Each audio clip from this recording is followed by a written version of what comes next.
MIUI 125 mga boss. Yan, sa mga naghahanap dyan ng MIUI 125, meron silang available dito. Katulad nito, cyan yung kulay niya, dalawa, no? Tapos nung banda sa dulo, meron ako nakitang blue, matte blue, no? Tsaka glossy blue.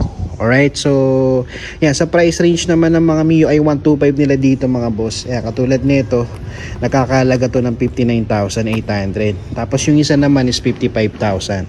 Alright, so sa Odo nito mga boss, nasa 32,000. Yung isa hindi natin makikita. Okay, so mapapansin nyo, no, hindi na ako makakadaan talaga dito. Sa appearance naman ng mga motorsiklo nila, all goods naman mga boss, no, wala namang mga basag or mga gas-gas, no.